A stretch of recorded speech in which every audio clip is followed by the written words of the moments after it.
Go. Sweat Equity Podcast, number one.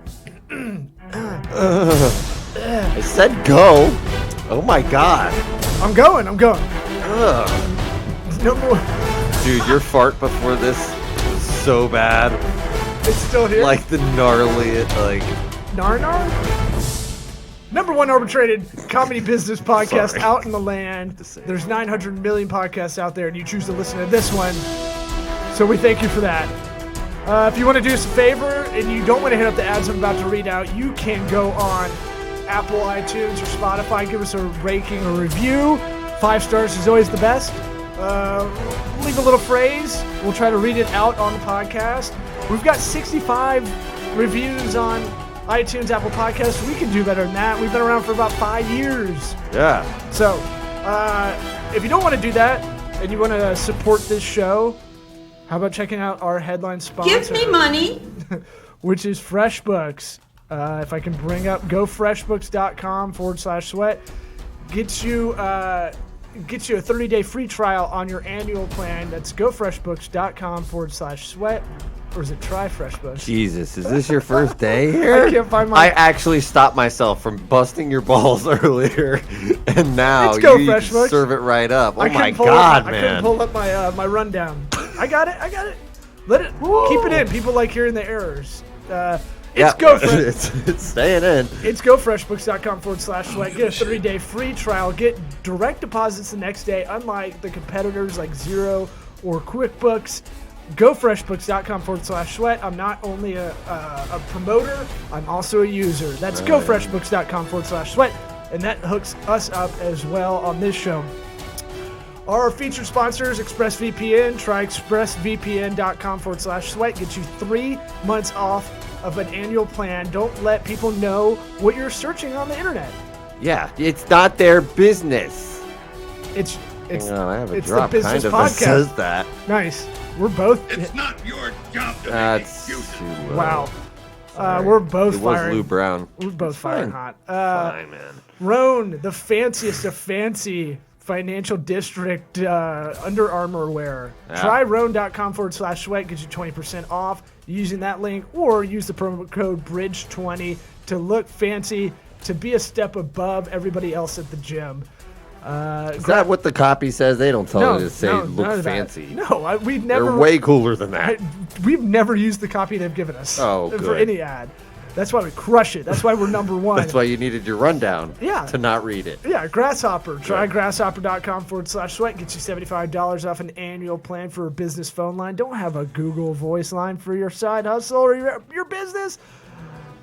Try grasshopper.com/sweat. Gets you $75. And honestly, that's the best sponsor we have for this show, because it hooks us up a lot better, hooks you up a lot better. And then lastly, Warby Parker, warbyparkertrial.com/sweat. Gets you 5 free pairs to try on at home at no cost. You can send your prescription in. You can get your sunglasses, eyeglasses, all that done. And look, you're paying a lot more. You go to Lens Crafters. You go to all those fancy places that you think you're saving a lot of money. You're not. Let's get this show started. Hotty toddy! What about my sweat equity? Sweat equity. Sweat equity. My sweat equity. My sweat equity.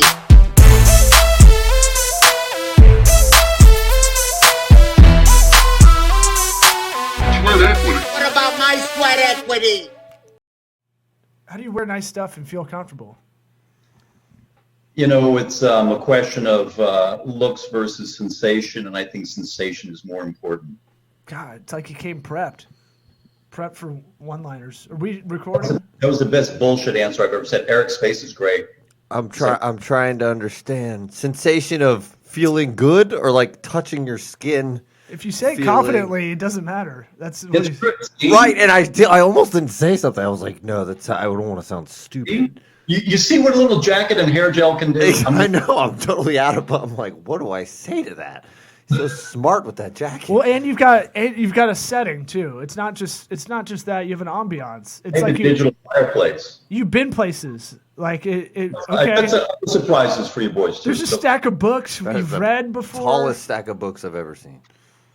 it's books, they still make them, I understand. I'm not sure. I've been getting back into them recently. Are we? We've been recording, but we good. don't have to start. No, whatever, I going keep cold. it in. Keep all that stuff in. We didn't say anything. No, not inappropriate. yet. I've watched a lot of your guys' shows, and I never know what to wear because sometimes you're shirtless, right?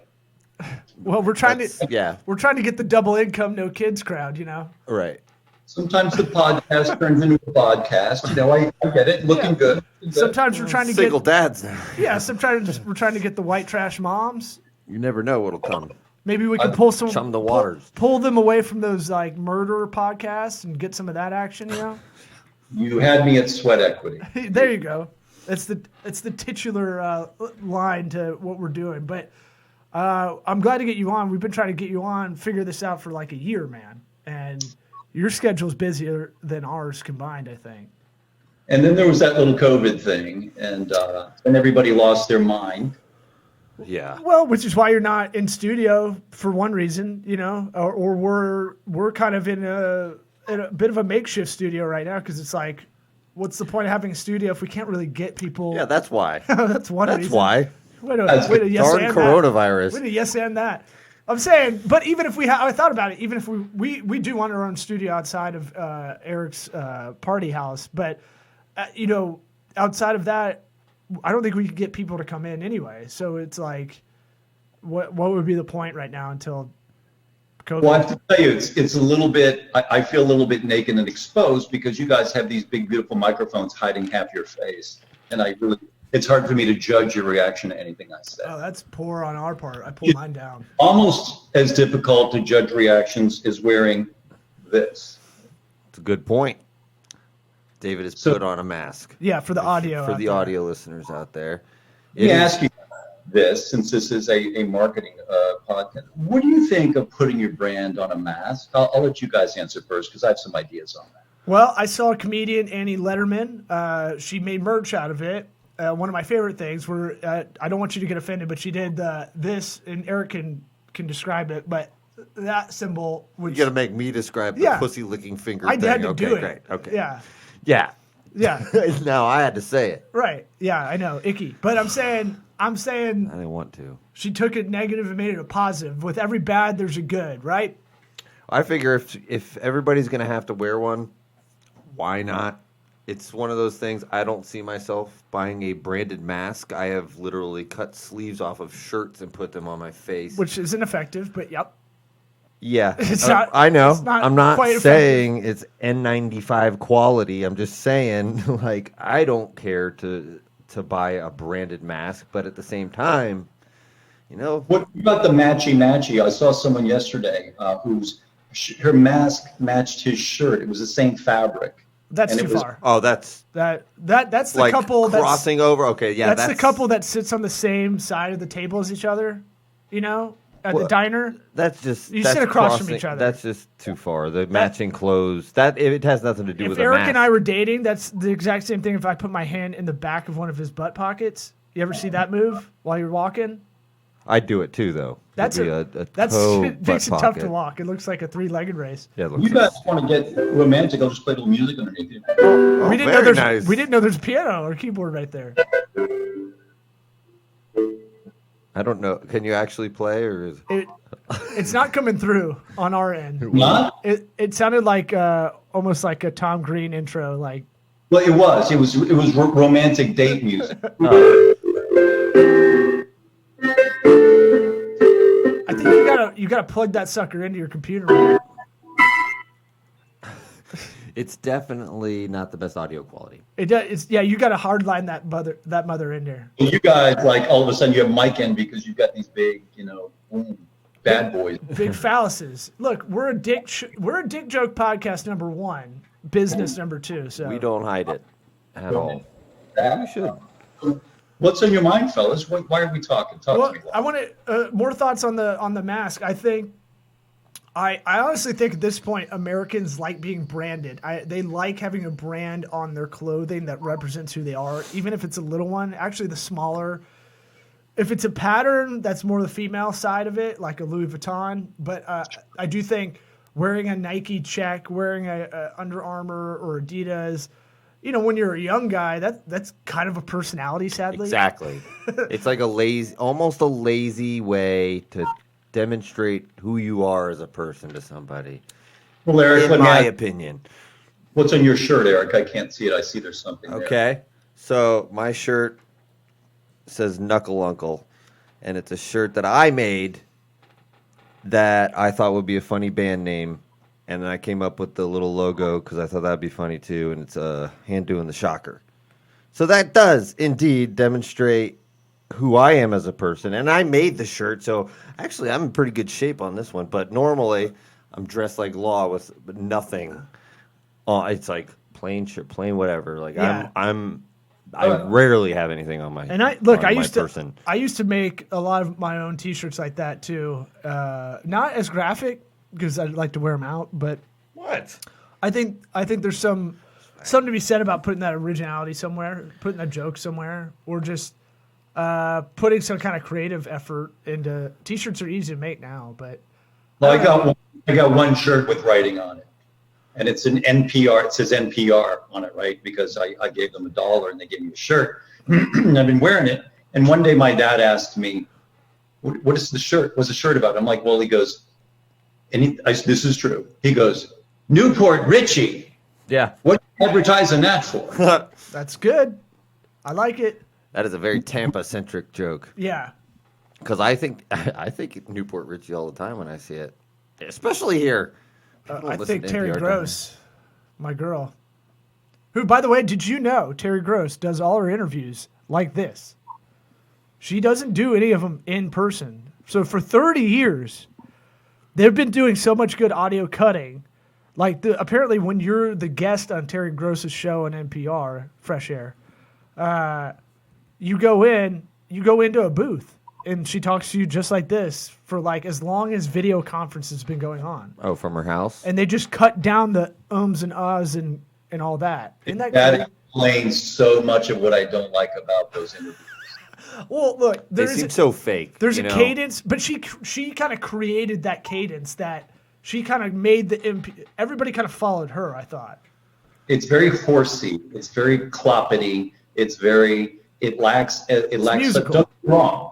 I love me some Terry Gross. I think she's brilliant, but I think those interviews are so awkward, and that explains why to me, because they aren't looking each other in the eye or something. I don't know what's going on. Yeah, it might have been just audio for a while until she just added like a video element recently. But I know I've heard comedians on other podcasts talk about going in to do her show, and she lives in like Philadelphia or something. You think you go to like the New York studios and she's in Philadelphia. I don't know. I think that's going to change a lot of stuff, all the COVID stuff, how we're doing this. Like, for whatever reason, it's better if you were here in person, obviously, but at the same time, it doesn't, the cost benefit, even just driving across the bay over here in the Tampa Bay metropolis is still a pain in the ass. And it's like, but there is something to be said that there, an ISDN line or something that you can have these teleconferences where you're not missing a step, you know? Yeah, It's nobody. a half second. Most people are not technologically where we are on our side, and that makes it tough. You know, we forget to tell the guests before. Maybe have headphones. If you have a better microphone, use it. That sort of thing. But it's also kind of being forgiven, too. Like I think a lot of people are just kind of used to. Well, that's what it sounds like, and I mean, two things. One is, okay, I just want to tie this up in a neat knot and leave it in the past. I can like Terry Gross without being a fan of the show. Yeah. Yeah. No one's gonna cancel you. Secondly, I don't want to get Adam Driver out of the conversation here. Oh, nice. It's Adam driven. The second part is I think if anything is more demonstrative of people's willingness to forgive technical inexpertise was the first 2 months, almost felt like 2 years of the late night talk shows. I was so disappointed in there. To this day, I think Trevor Noah's going to hit his head on the corner of that shelf behind him. It makes me a little bit crazy because I'm a little OCD about those things. And just the joke that there's no audience, it ended very quickly and no one told them. Right. And they kept playing the joke that there was no one there to laugh. And then it becomes not funny or macabre, but just kind of sad. Yeah. I Yeah. mean, I could speak for myself, but I'm pretty sure Eric and I have not watched either of any late night show. I've watched Conan O'Brien do a bunch of, because he's able to now do 20-minute long form interviews that they put on YouTube that you're not used to being able to see, him and Gaffigan go back and forth for 20 minutes. But there's definitely a tone of like, they're not used to that. Right. I know Conan has a podcast. I've never listened to it, but like, Pretty good. the way they're doing it is just, it seems like everybody was set to zero with it, but he has his name, but everything else seems like they've never done it before. Really tough to go from 5-minute interviews to, long form, 20-minute. But I think it also exposed kind of a fault line, and that's common among a lot of those late night hosts, is that they're comics. They need the crack that is audience approval. Yeah. They need that laughter. Without it, they were only halfway there, and some of them got a little bitchy about it, quite frankly, Sure. and unpleasant to watch because it just became not fun to watch them. They were bitter. Yeah, that happens. I mean, you get so used to a reaction for so long. I get it on a micro scale, like, not doing stand-up for a while. I've been saying it on this show, not being able to get up as much as you want. I find myself trying to be funny and trying to force it in human interactions I'm having on the phone or like, the rare meetup with anybody in person. And it's like, oh, this is me being needy. This is me forcing that into conversation, right? But does Eric still think you're funny? Eric's never thought I've I'm funny. never was. So Still waiting for that. we're still keeping that. should have dropped. He's like Cal Ripken with me not being funny. He's keeping that streak alive. What about children? Do they think you're funny? When they stomp on my nuts when I'm asleep, yeah. They're 4. That's when I think you're funny. Yeah, they're That reaction's great. they're 4 and 3. I mean, We're like, oh, I'm really hurt for real. when Dad's hurt, that's the best. Which really reminds you that physical humor still It's a trope. it can still be very funny. I catch myself getting mad about it and laugh. Then I laugh, but I'd like to keep my jubblies in order. Well, thanks for sharing. Testicle, what is it? Contortion? Or wait, that's a It's bruising. a testicular torsion. Torsion, yeah. When they twist, I'm not down with that. That's a real thing. Yeah. Happened to a buddy of mine. He was driving on I-75 and had to pull over and barf. It hurt him so bad. Oh God. Yeah. It happened while he was sitting there driving. Yeah, he had done it and like got in the car and like What do you mean? sat wrong. Did he doesn't jump in even the car like Bo Duke or something? No, it wasn't from that. It had already happened. He sat weird and it got worse and it hurt him. Bo Duke reference. Dude, you are dating yourself. Hey man, that's a pretty Might good as pull well for be. me. Yeah, I should date myself. I do date myself. So talk to me more about what's good right now from a marketing or advertising perspective. What do you think is going well? What do you think has come out of the woodwork as something good in this period we're in? Is there anything good? I think we're going to have some time to get away from it to really understand it. I think just like Louis C.K. kind of talked about the 2009 recession, and I know he's a bad word in a lot of people's heads, but he is very good at kind of giving a broad analysis in a smart, dumb guy kind of way. And what he said was like, maybe this is a good thing. Maybe it is a good thing. The more I look at it, maybe it's a good thing to really see what we all need. And that's what he was saying in the 2009 recession or 08, whatever you want to call it. Maybe that's a good thing. Maybe we're all realizing, we take things for granted that we shouldn't. I don't know. In a bigger philosophical way. But we got to have some time away from it to really make that analysis. For marketing? Oh, I mean, I'm not just sticking to marketing. I want to go broad, and then I can focus on marketing. I'm just saying, marketing-wise, The marketing is painful, in my opinion. It's just well, budgets get cut. You know this better than both of us combined. I mean, not to give your age or anything, but you're seasoned, more seasoned vet than us in the branding marketing world, and It's the jacket. I'm actually your age. I just look like yeah, exactly. That's what it does. I need to go get my stack of Steinmart books. on. But I'm saying, you've been in bigger boardrooms than I have, or bigger discussions with bigger businesses than I have, or Eric has. As far as a lot of people just don't even know how to budget marketing. So right there, that's where my head goes, because a lot of talks I'm getting are, I'm talking to a lot of manufacturers right now. I'm talking to a lot of B2B and supply chain stuff. And it's, before COVID, they didn't really have a budget set out or a plan. And now anybody I'm talking to really doesn't. And it's really, I always say it's not a line item that can be cut. It's a percentage. It's always a hard percentage, whatever that is. And that percentage should go towards whatever you give it towards against your gross revenue. Sure, I know, but I think but what I was trying to get from you, and I know you go around the back to come back all the way through the front door on this. But that's what I'm known for. Is from a messaging they call me the reach around strategist. From a practical point of view, because I'm looking on a daily basis. Fine, I laughed. That was pretty good. I got Eric to laugh. He tried to hold it in like a poker hand that he had Anyway. aces. My jacket, because this is a conversation that does not have. Look at that! I just dropped 10 years. Shut up. Our age. So here's my question, my larger question. The point is, tell me. I'm going to hold you both to the wall on this because I've got an answer too. But I want to know, what do you think is going right in marketing or advertising? Something very concrete. What you say. Hey, this is good. This is interesting. Here's an opportunity. Tell me on the upside. Something. Well, from what I've seen, the stuff that frustrates me is the stuff that they overreact. They do and say things. They tell you in terms of like wearing a mask, do this and that, and you have a lot of disinformation. So anytime I see something that takes a step back and says, "Hey, maybe just try being nice to somebody," We're all in this together. Yeah, let's try and come together with this stuff. Let's stop, deciding that it's going to be a battle between people rather than against the virus, because that's inevitably what everything is becoming right now.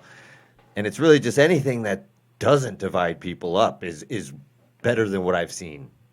Well, now we're in a confluence with a Black Lives Matter movement too, and that. I'm not even saying. But that has you can't keep them apart almost, because they're both. One really has. We should try to. We should compartmentalize. I'm saying you and I, in this conversation, we should. We've always known Black Lives Matter. That it's the weird thing of like, you're hitting a broad audience with a message, and it's like it's usually the fringes that aren't into it, But as far as what I think, I'll try to piggyback on what Eric was saying. Being disingenuous with a message and trying to come out with something that says like, "Hey, we're all in this together," by Sprint, or like Pepsi really believes in the message of "Let's all get through this."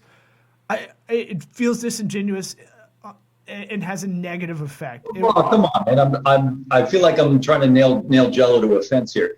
Coca-Cola really didn't want to teach the world to sing in perfect harmony. Yeah, okay. I'm saying it's not changed. I'm saying from a nuts. It's callous, though, is what I'm saying. It's most marketing is callous, right? Right, but even more, this is like even more affront. This is like, hey, we're really going to be opportunists here, and we're going to be on the right. I hear a lot of right side of history kind of talk, whether personal or business wise, and it's like, yeah, but some of y'all still don't know what side that is. Right. That's what I'm saying, though. It's like, why are we? What sides are we taking here? Is what I'm like. What's that? Always taking sides. We're recording this under the gun of. I didn't even know this till we just started the pod, which was the RNCs tonight. I guess the DNCs tonight. And thankfully, I live out of watching any mainstream news. And DNC was last week. The RNCs tonight. Yeah, they don't matter in my life at all. That's the thing, like. Clearly, they don't matter because you don't know they're both not happening. Right. Yeah, I was hoping you would correct me if I was wrong. Wow, this is you guys. This is an interesting little bunch here. Let me push something. We've been lied to. I was pretty sure the DNC already happened, but I didn't care enough to argue. But all right, we're both in mid-30s. You get lied to so much, and you're just like, well, what's the point? Why pay attention? And I think a lot more people are going to bow out until they get older, like a lot of the older generation that is way more buying into it, which is scary. What you're talking about? What is the it there? Into like mass media, a lot of major journalism, quote unquote, that, they make their own shit stirring pot. Amen. They're their own human caterpillar. But going back for a minute to the question I was Thank trying to start a little something on, and I tried unsuccessfully maybe twice. We interview you, bro. You don't interview us. You can't hijack it. No, it's a back and forth, love. I know. But the thing you and I talked about in advance was, I do a lot of hospitality, those tourism marketing, a lot of destination marketing. And in a situation where the only thing you need right now is for people to move. You need them to come visit you. You can't export your product if your product is, let's say, the beaches, or your product is Disney or New York City, or insert name of thing, right? So the larger space that I'm working in on a more kind of a 30,000 foot level is, what is that industry doing? And what are other industries doing in response to this stasis, this holding pattern we find ourselves in? And one of the things that drives me a little bit crazy is every destination in the world right now wants to show you what 6 feet is, right? And they have all these cute little ways to show you what 6 feet is. There's a this, there's a that. It's a, and it's just like, it's not that people don't know what 6 feet is. It's they don't care right now. Yeah. There's a whole second level conversation happening around that. And A and B, most destination marketers or marketing was never meant to describe 6 feet to visitors, right? Yeah. So at best, it's ham-fisted.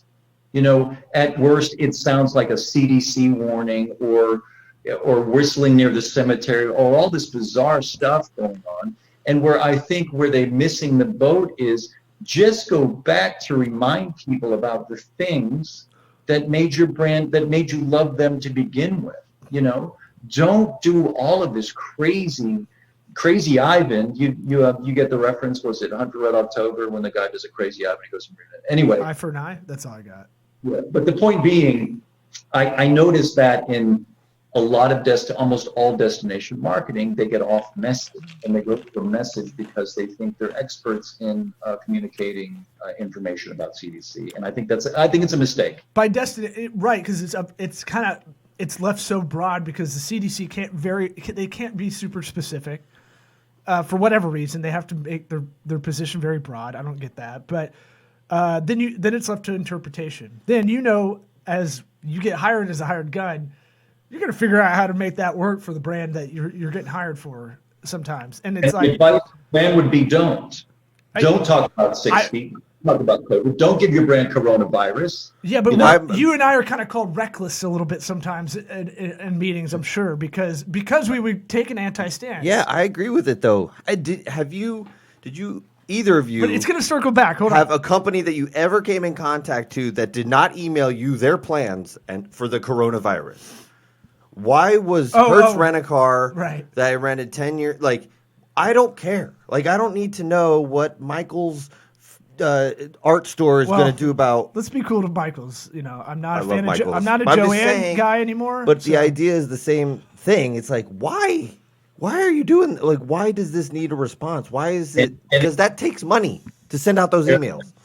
Here's the answer: because they don't know what message to put forth, and they feel like they have to do something. Right. That's crisis communication meets, hey, this is actually another opportunity to be top of mind and look good.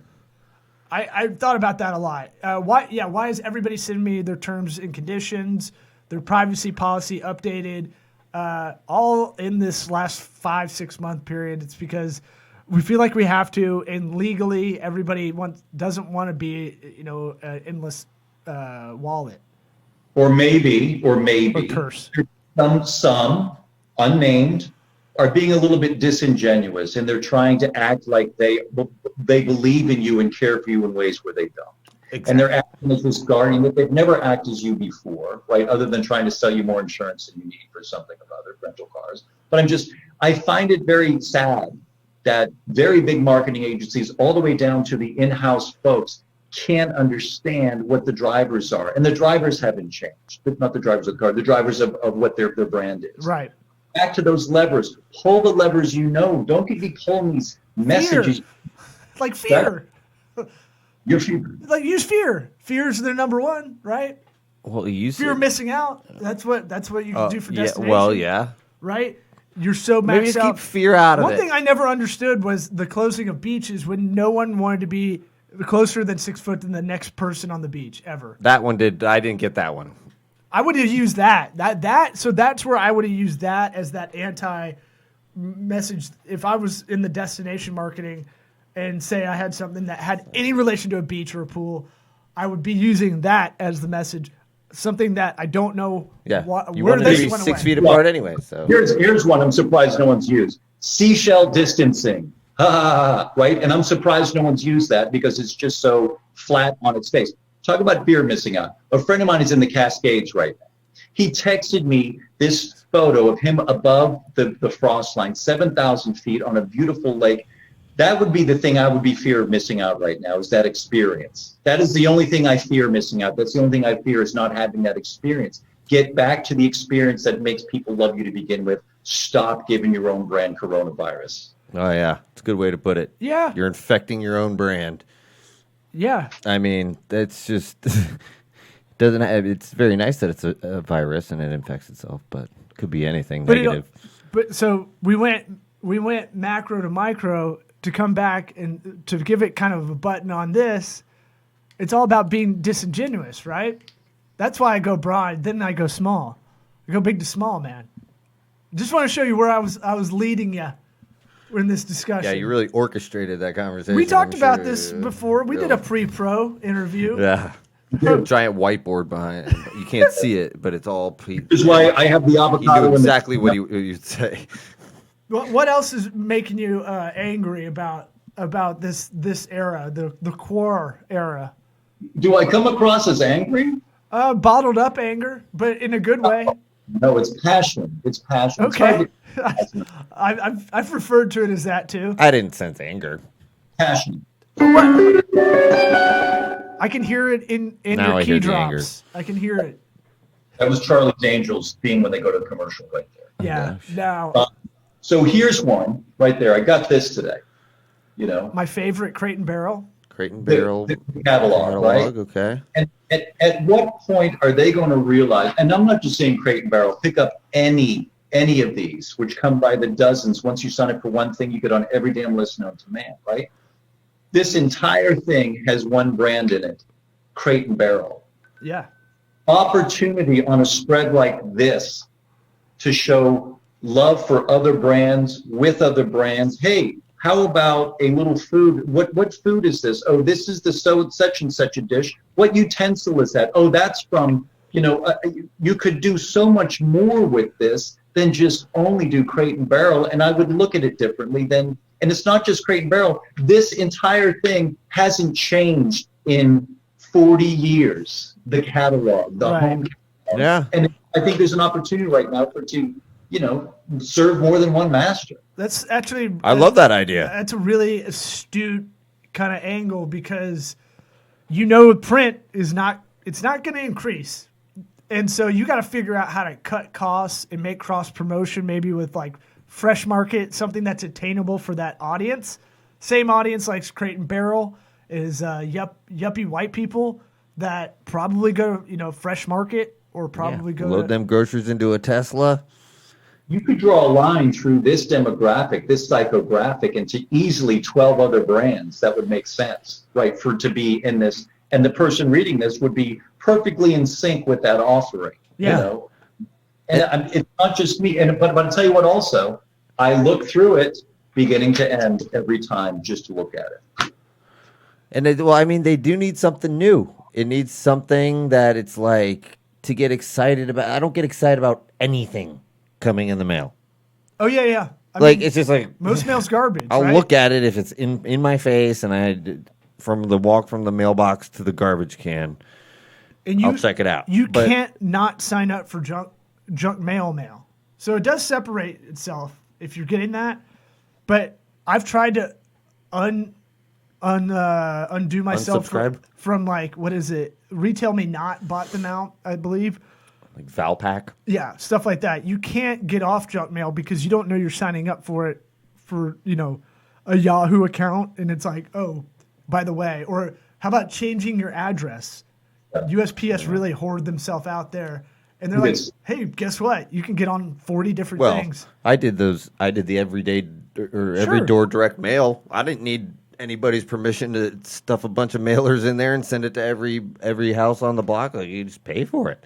That's actually a good pragmatic marketing tip for anybody that has a local business. Eric did that with the dentistry that he owned, was part of. Let's say, we'll take that Stay out away for from legal. that. We'll But timestamp it. Well, it's just like NPR and Catholicism. It's very hard to quit because they keep sending you stuff. Both of them do. yeah, and I'm like, damn, Winn-Dixie got some good sales going on. I might have to check out Dr. Check.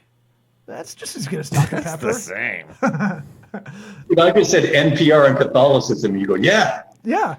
Yes, and I didn't say I didn't know how to get anywhere from there.